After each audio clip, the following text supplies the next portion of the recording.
Tonight's headlines are brought to you by McDonald's and Marianas Coffee.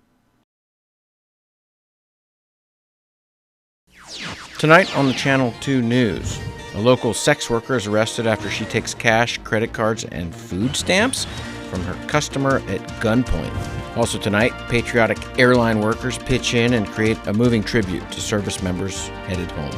And a man with 4 arrest warrants and an illegal driver's license used the Parole in Place program to come to Saipan. In sports, what's the fastest thing in sports? Did you say a Major League fastball, a Tiger Woods drive? Nope, it's a shuttlecock. Stay with us. These stories and more are next.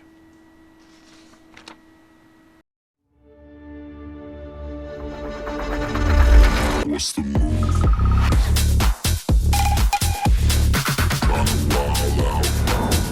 Catch a groove. She said, where you going? What's the move? Kinda wild out. Catch a groove.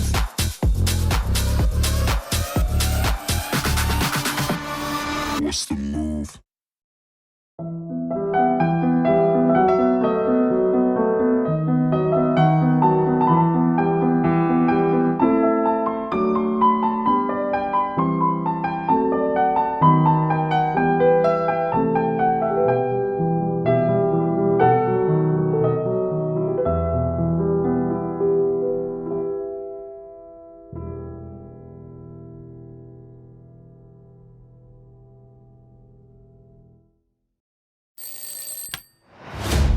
Let's go. Oh, they're ready. When it comes to the good stuff, Oh my goodness gracious. they stay ready. These are the 2 sauces. Sweet and spicy jam. And the mambo. Look how that thing drizzle on there. The way it's glistening, stop. Oh my. Sweet and spicy jam and mambo sauce are on the McDonald's menu for a limited time. Oh my goodness. Ba-da-ba-ba-ba.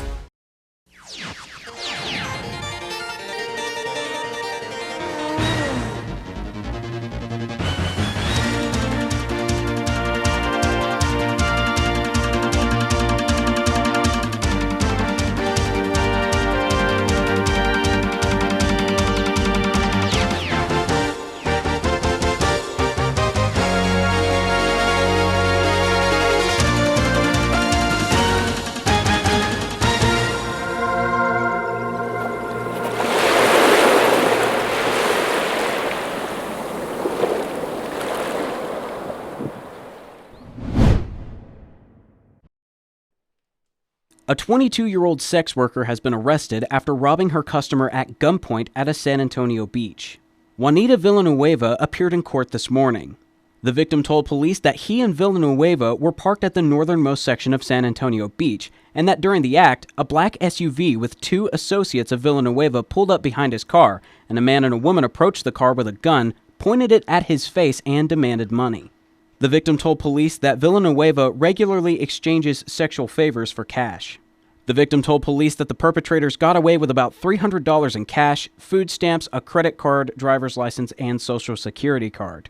Villanueva is facing charges of theft, robbery, and conspiracy. She is currently in custody of the DOC. Police are still looking for the accomplices. They believe the man may have a tattoo on his left arm. Chief Prosecutor Chester Hines appeared on behalf of the Commonwealth. We want to make sure that there's certain conditions that are met before they're released, so that they don't end up either reoffending or going back and hurting the same victim that they might have offended in the first place.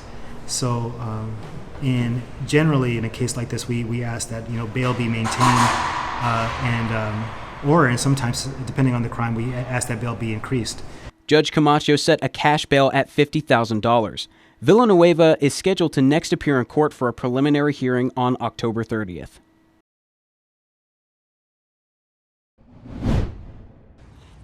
Tonight, we bring you a special account about honoring those who have served and making a difference. Shot on location in eastern Washington, the area is vital to our national defense. It's home to Fairchild, the largest refueling wing in the U.S. Air Force. Nearby, Lake Pend is 1,100 feet deep, and its calm, clear, and cold waters are an important testing ground for U.S. Navy submarines before they patrol our local Pacific waters. Spokane International, airport code GEG, is serviced by Alaskan, Delta, Southwest, and United, and sometimes the belly of their planes bring home somber cargo, caskets with loved ones inside. From western Washington to eastern Washington, the 9th Congressional District to the 5th Congressional District, in honor of the Gold Star families here today.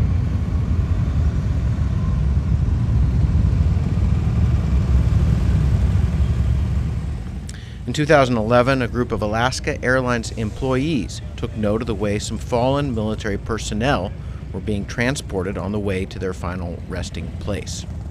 It was shocking what we seen. It hurt our hearts, and we come to learn it was the industry standard. They didn't like what they saw, and they got together and they decided to do something about it. They approached their employer, Alaska Airlines, with a plan. When the company was approached, I believe they held us in high regard because we do what we do. This is what aircraft technicians and people in aviation do. They find the problem, they fix the problem. And the company supported us to the fullest. They said, you manage it, we'll support it.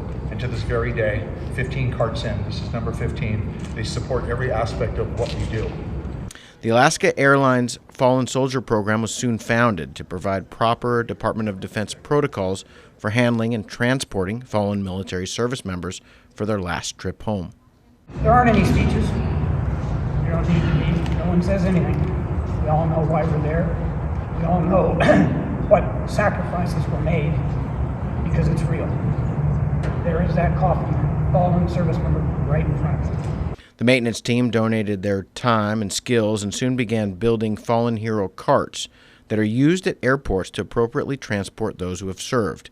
And the carts are shared with any airline that wishes to use them. This autumn, the program delivered their latest cart, this one to Spokane International. The cart was built in Seattle and transported all the way across the state, flanked by veterans on motorcycles who tenderly delivered a fallen hero and the cart to the airport tarmac.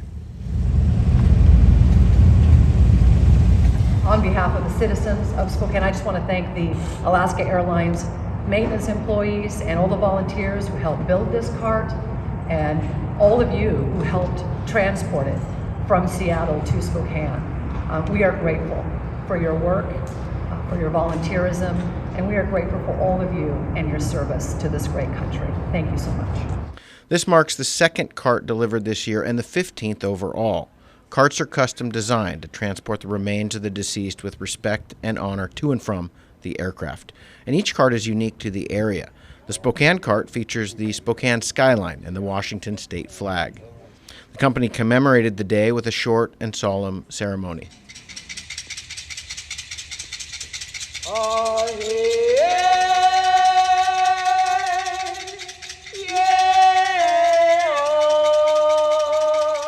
Brian Bowden, the founder of the Alaskan Airlines Fallen Soldier Program, said, "We are honored to bring this cart to Spokane. This program is designed to make sure every active, retired, or veteran military member and their families are honored for their service and sacrifice in a respectful and dignified manner on their final journey. Our goal is to have a cart at every airport where we operate." Larry Crowder is the Chief Executive Officer of Spokane International, and he said, "Our community honors veterans like no others, and we sincerely value, respect, and appreciate the commitment of our service members and their families who sacrifice so much so that we can live in safety and freedom." From Spokane, Chris Nelson for the Channel 2 News.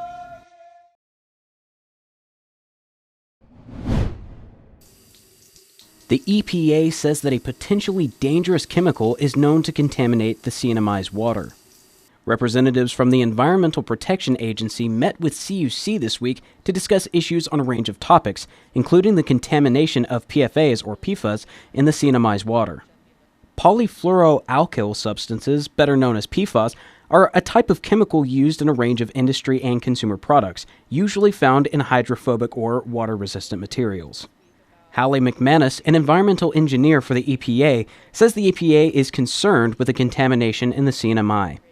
You might have heard them referred to as forever chemicals before, so they're long-chain carbon chemicals that have fluorinated ends, and because of their properties, they have a really long lifespan in the environment, so they're really hard to get rid of. Once they're there, they stick around for a long time, not only in the environment but also in our bodies. So we have, a really big interest in helping address that in the CUC drinking water system. PFAS are present in the foam that's used in fire extinguishers. Hallie explains how that can contribute to some of the contamination. In the case of CNMI, and I think in a lot of the states, they use AFFF as part of firefighting routine practices, or whether it be in real fires,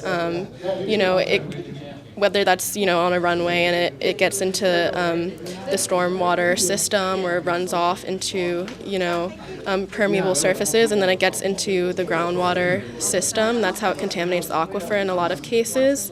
I think that is probably the main way that we're seeing it contaminate water sources in the U.S. at the moment. The EPA reports that exposure to PFAS may lead to negative reproductive effects, developmental effects, or delays in children, and an increased risk in some cancers. Studying the health risks of exposure to PFAS is difficult because there are thousands of different PFAS with potentially varying effects of toxicity levels. McManus explains more.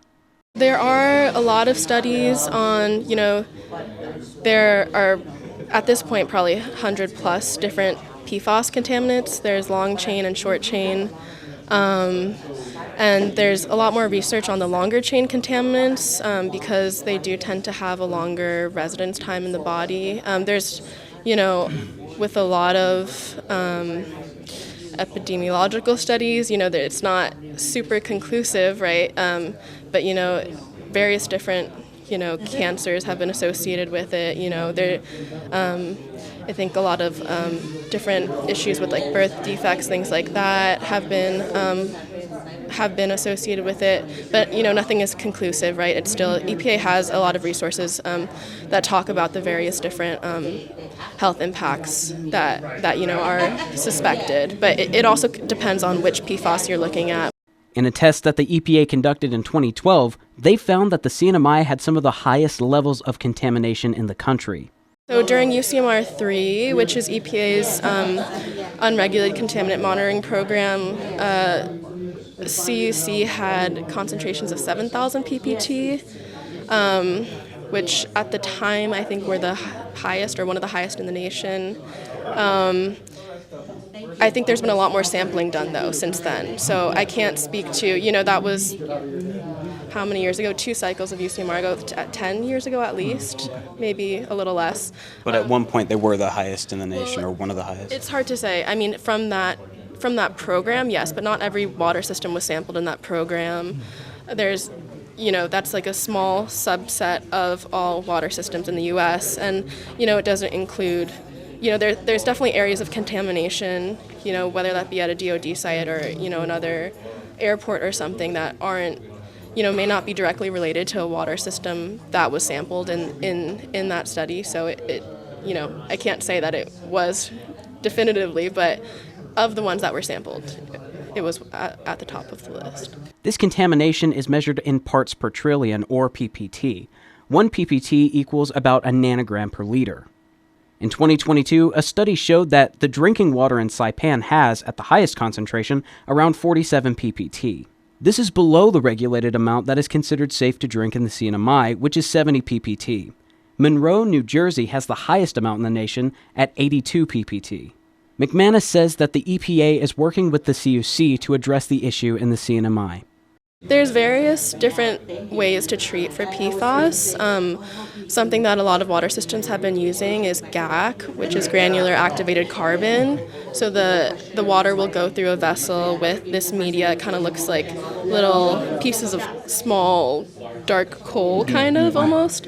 And as it makes contact with the GAC media, it'll remove, especially the longer chain PFAS. It has a pretty good removal percentage with the longer chain PFAS. And so CUC has these vessels that are in series, so it'll go through one vessel and then go again through another vessel, to remove the media. You can also use ion exchange to remove it, but CC also has a salinity issue, so it's not super practical for them to use that as a treatment method. So yeah, something that we're really considering when looking at the various different treatment techniques is, like I was saying in the meeting, operations and maintenance, how costly is it to maintain the system?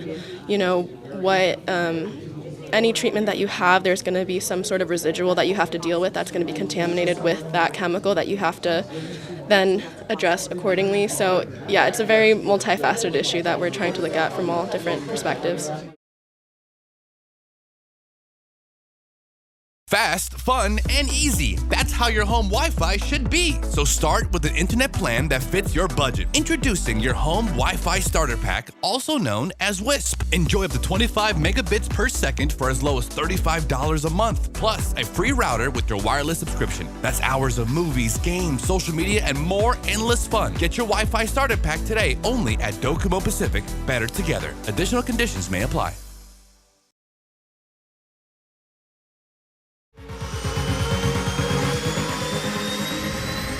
Get your goods here with care and attention with Micronesia Air Cargo Services. MAX is all about connections. Daily flights to and from Guam, 4 times a week to Rota, and bi-weekly flights to Tinian. We are connecting the Marianas. Perishable goods, Home Depot furniture and appliances, even live animals, operating since 2013. Check out our Thursday special to Rota from Guam and Saipan. Call Max at 670-288-6227. If it fits, we'll take it.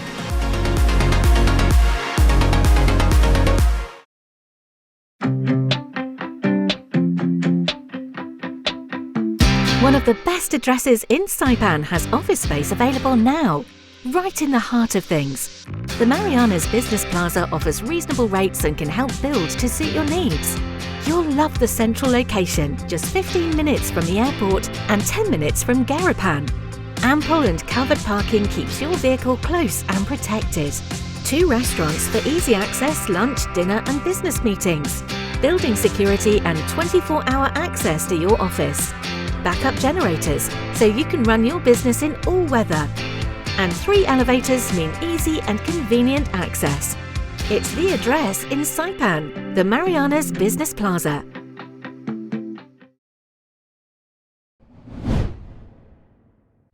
Wednesday night at the American Memorial Park Visitors Center, Tina Sablon presented initial findings on a study about community-led ocean conservation. Sablon spent the last few months interviewing a range of people in the Marianas about the resource, the practices, the concerns, and the hopes. Some of the local knowledge is being rediscovered and passed down, and there certainly are groups who are leading the way in a push to bring back some of the traditional ways and preserve them. Voyages between here and Sarawal continue.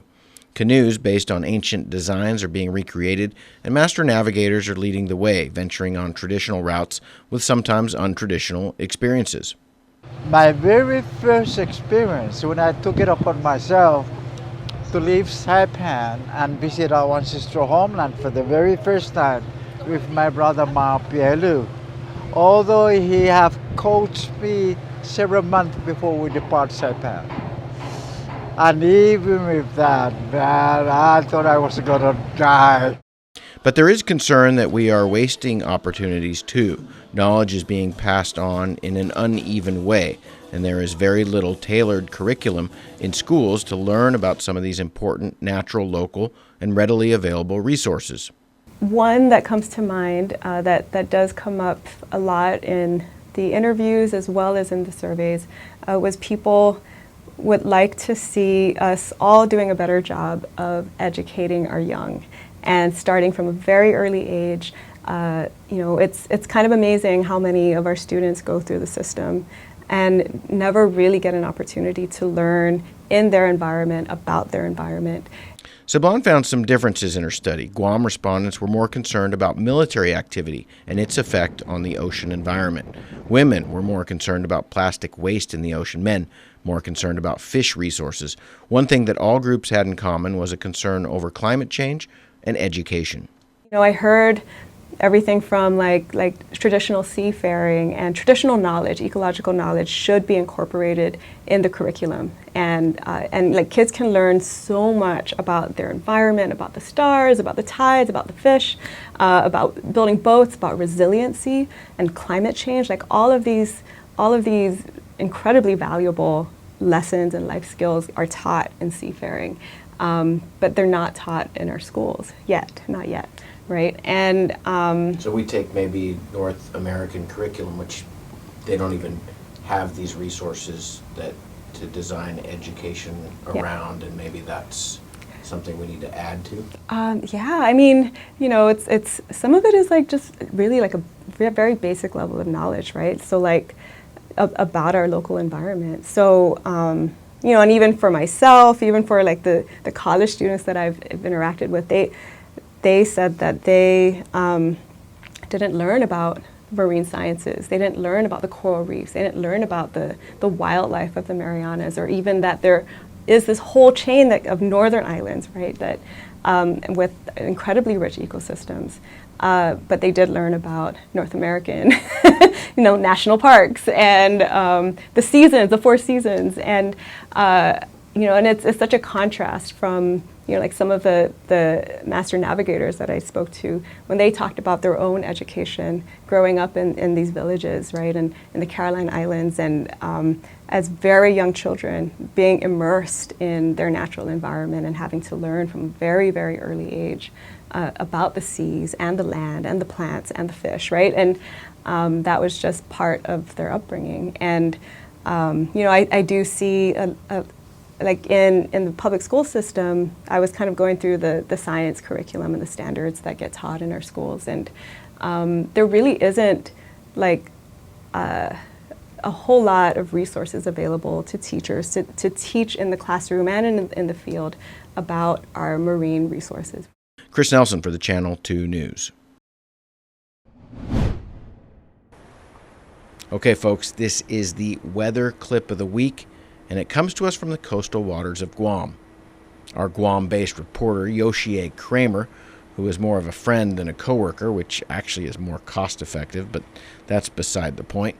Yoshie was there, and she expertly catches the action from the beach. Let me set the table. Surf is big. Numerous advisories sent out by the National Weather Service. Not looking great for a day on the water, but that doesn't stop stupid.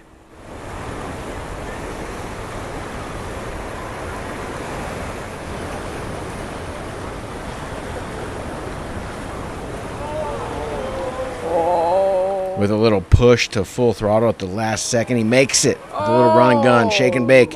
If you ain't first, you're last. Let's take a look at that one more time. Launching over the set wave that came in to clean everybody out. It is our top play of the week, and we do want to say to everybody, do not try this at home. Yoshie Kramer, that is some nice shooting, though.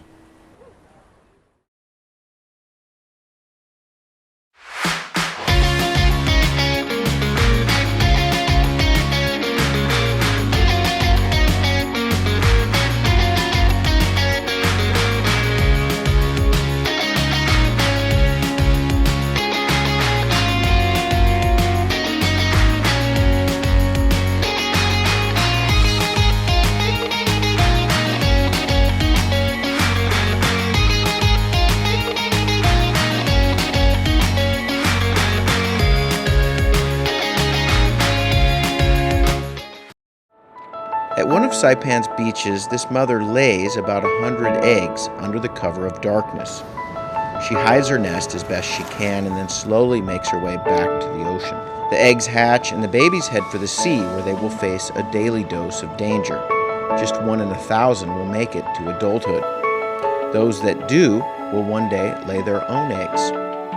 Sea turtles are protected under CNMI law. If you see one that is stranded or if you see illegal activity, call the hotline at 287-8537.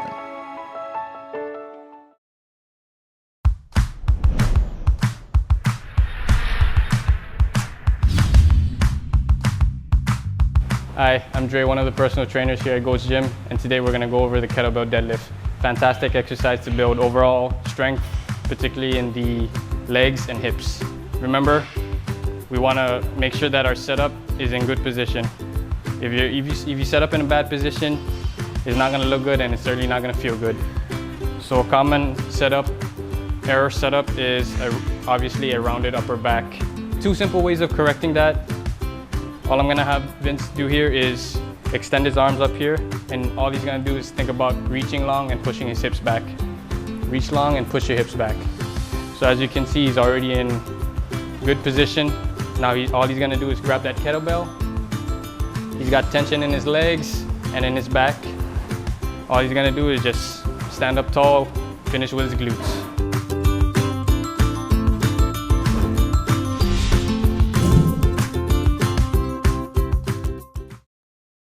Location, location, location. Office space on Capitol Hill available now at the Hermosa Vista Business Park. With natural light and ocean views, it's the perfect place for creative professionals. So upgrade your life and your working environment. Schedule an exclusive showing now. Call us at 670-483-4750 or email hvsaipan@gmail.com. Buenas sports fans.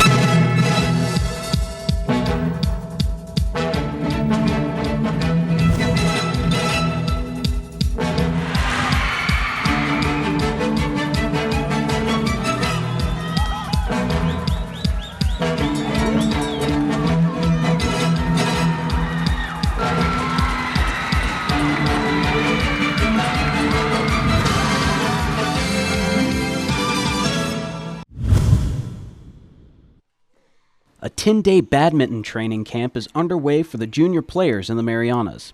The Northern Marianas Badminton Association is hosting Robbie Thackum, a coaching and development manager from Badminton Oceania. This is Janelle Pangilinan, a coach for the Northern Marianas Badminton Association. She explains what goes into training for badminton. Badminton is a lot of cardio, right? A lot of footwork involved, right? Because it's a fast sport game. So you can do running all you want. You can condition that way, but badminton's a different one. You have to do footwork. There's footwork. You're not only running. There's a skill that you have to get into one end of the court to the next. So they do a lot of conditioning, a lot of footwork, basically. The players participating in the camp, a total of 36, range from ages 12 to 18. The camp wasn't something that the players could sign up for, but instead were chosen for by the NMBA. Pangilinan says that the players were chosen in part based on their dedication to the sport. Badminton's a really small community, right, here, and it's only picking up since last year, and a lot of kids are coming, but you can see the consistency of some kids that you would come and see here every day. So these kids are the one that comes here almost every day that they're here. They could stay here from like after school all the way till nighttime, and they're still here. I come in here at 5 after work and they're still here. Yeah, so it's not like as much as I want everyone to come, right? It's just that we don't have enough courts also, right, for that. And at the same time, I would say it's not also favoritism. It's more like who we see are committed as well. Last night was day 4 of the camp. Thackum talks about the progress the players are making. The feeding and technical preparation is much better. They take the information on board really, really well. So every day they're coming more prepared, ready to be good feeders, to be good workers, and they're taking the information on board really well. Thackum says that the dedication of the players in the NMI stand out compared to other countries. The commitment of the players is really good. Like compared to some of the other countries, these guys are really keen, they're really eager. They've all turned up, they've all been willing to learn, so their commitment has been really good for a group of young players.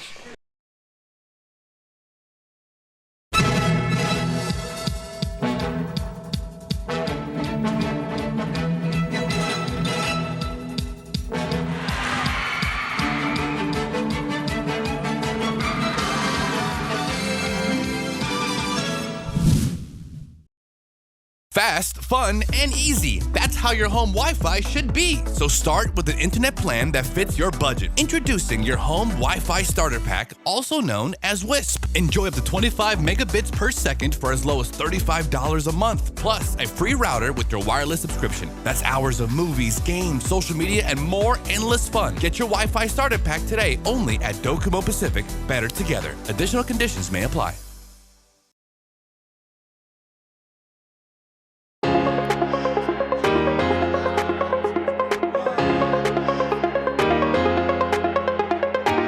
Hey, golfers, come north and practice your game at the Marianas Driving Range. New Year's local specials. 10-piece coupon books available for just $60. That's a $10 savings. Want to get really good? Come work on your swing every day for just $99 per month. It's our practice pass and you're going to love it. Grab your passes and go straight to the range. You can social distance and chip all at the same time, and the views are free. Reserve now at marianastrekking.com. You can pay online, open 7 days a week.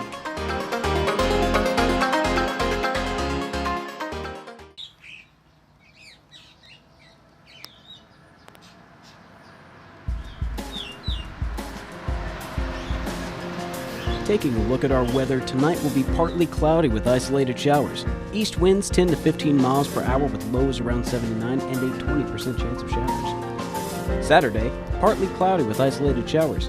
East winds 10 to 15 miles per hour with highs around 86 and a 20% chance of showers. Sunday and Sunday night, partly cloudy with isolated showers.